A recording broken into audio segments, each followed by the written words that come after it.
بەناوی خوای بەخشندەی میهرەبان، سڵاو و ئازیزان، لە بەژمارەی ئەم جارەدا باس لە کێشەی داهاتی ناوخۆ و لیستی موچە دەکەین لە نێوان هەرێم و لە نێوان بەغدادا. بزانین کێشەی داهاتی ناوخۆ لە نێوان هەرێم و بەغدایە چییە؟ بە پێی یاسای بودجەی عێراق لە مادەی 12 ئەم یاسایە کە بۆ 3 ساڵ بوو 23 24 25 هەرێم پابند کراوە داهاتە نانەوتیەکان بە پێی یاسای کارگەڕی دارایی فیدراڵی ڕادستی خەزەنی وەزارەتی دارایی عێراق بکات. باش. دادگای فیدراڵیش بڕیارێکی هەیە لە 21 شوباتی ساڵی 2024 کە هەرێم پابند دەکات بە ڕادستکردنی داهاتی ناوخۆ بە بەغداد.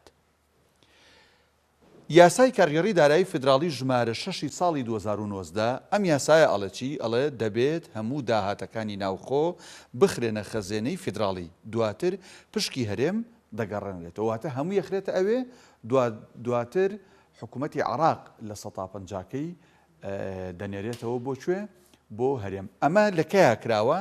ئەو کاتەی فواد حسین وەزیری دارایی حکوومەتی فیدراڵ بوو کە ئێستا وەزیری دەرەوەیە لەسەر پشکی پارتی دیموکراتی کوردستان. باش، بزانین داهاتی ناوخۆ لە هەرێمی کوردستان چۆنە؟ تاوان داهاتی نانەوتی باسەکەین، نەک نەوتی. کۆی گشتی لە ساڵی 2024 بێگومان لە هەر دوان زەمانەکەیە 4 تریلیۆن و 742 ملیار دینار بووە. ئەمە بەپێی میزان مراجعە. مانگانە چەنەکە؟ مانگانە 395 ملیار دینارەکات. ئەی حکوومەتی هەرێم لە ساڵی ڕابردوو ساڵی 2024 چەنی لە داهاتی ناوخۆ ڕادستی حکوومەتی فیدراڵ کردووە؟ تەنها 399 ملیار دینار. واتە ئەگەر بەراوردێ بکەین نزیکەی تەنها یەک مانگ پارەی داوە بە لە ساڵی 2024 بە کۆی دوان زەمانەکە تەنها یەک مانگ پارەی داوە بە حکوومەتی فیدراڵ، یان زەمانەکەی تر پارەی نەداوە. باش، ڕادستکردنی داهاتی ناوخۆ لە ساڵی 2025 بێگومان ئێمە ئێستا لە مانگی سێداین. حکوومەتی هەرێمی کوردستان لە مانگی یەک 51 ملیار و 895 ملیۆن دیناری ڕادستی چێ کردووە؟ ڕادستی وەزارەتی دارایی عێراق کردووە. بەڵام طەیب سامی لە 7 دوی 2025 لە نووسراوێکدا کە 3 داواکاری لە خۆگرتووی چێک لەوانە باز لەواکە داهاتی ناوخۆ بەمە ڕازی نین.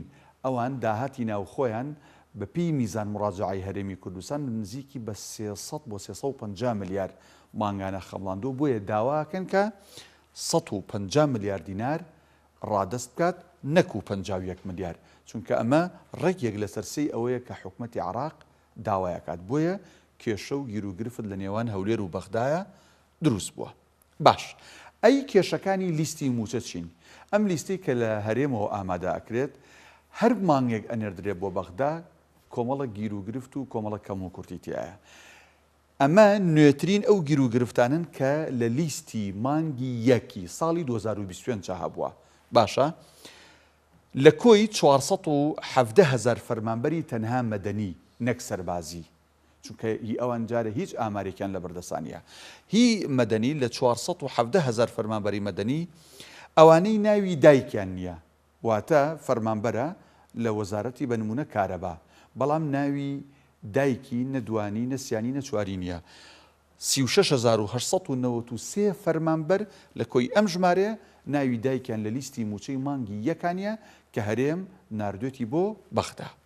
ئەوانەی ناوی چواریان نییە، مەفروض هەموو فەرمانبەرێک ناوی چواری خۆی هەبێت کاتێک دامەزراوە. 9501 کەس لە لیستی موچەی مانگی یەکە ناوی چواریان نییە. باش، ئەوانەی کارتی نیشتیمانیان نییە لەم 470,000 فەرمانبەرە مەدەنیە 129,402 فەرمانبەر کارتی نیشتیمانیان نییە کە ئەمانە هەموو داواکاری بەغدان، ئەمانە هەموو کەم و کورتین لای بەغدا ئەژمارەکرێت، بۆیە گرفتی دواکەوتنە ناردنی موچە دێتە ئاراوە. باش، لە هەمووی سەیرتر ڕێکەوتی دامەزراندن، یعنی هەموو فەرمانبەرێک کە دامەزرێ ڕۆژ و ساڵ و مانگی دامەزراندنەکەی بە فەرمانێکەیە.